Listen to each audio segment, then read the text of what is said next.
Now, today we are going to discuss what sale is. I am sitting in association with Shazor Shafkat, who is a very good talent in our business development department. Shazor, how are you? Yes, I'm doing great. What about you, Zach? I'm doing good. Shazor, since you're the only person who's been here in DRC for a longer time, it's been 2 years plus, yeah? Yeah, it's been more than a bit 2 years.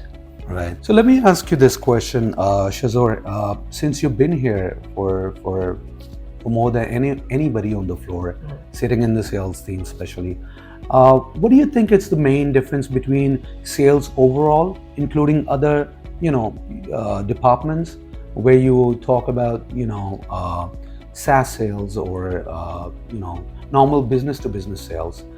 How do you differentiate between other sales and sales in the healthcare industry? Well, Or is it even sales?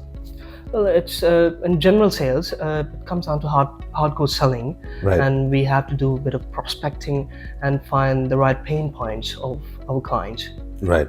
in the general sales in healthcare industry. And how do you differentiate between the healthcare industry sales, or I normally call them soft sales? Oh yes, it's kind of a soft sell. Like you have to indulge with your clients to find their current staffing requirements, Right. and you get on board. You get work with them for moving onward to relation provide them staff. Like, what I want to really ask you is basically, is it a really hardcore selling, or It's not kind of that hardcore selling. Like you need to get in touch with the nursing homes Right. and hospitals in particular, right? and you ask about their current nursing requirements or the staffing requirements, Right. and we get to know their you can say needs about their staff, and we get in touch with certain candidates to fulfill their requirement, and that's how we build our relation with our clients for a longer run for a certain time period. So, just gonna wrap up the conversation on this. What do you think are the pros and cons while working with the nurse, in the industry that you're working in? Well, the best thing I can say from my side, as it's been more than 2 years working in sales, you have to understand what your client's requirement is or what your client truly wants. Yeah.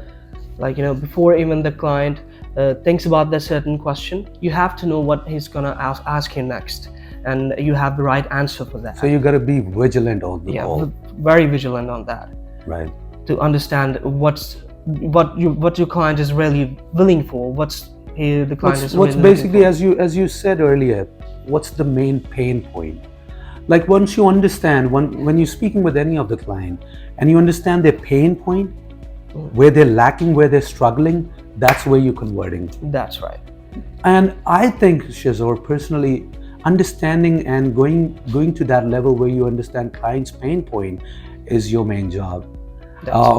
According to my experience, what I have so far, once you understand the pain point, it's easy to drive the call.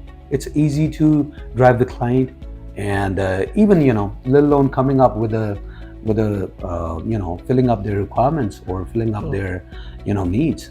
So thank you very much, Shazor. Thank you very much for giving us time and a little bit overview of what we are doing here at DRC Pakistan, and thank you very much everyone for the time. This is Shazor. Thank you so much for your time. Signing out.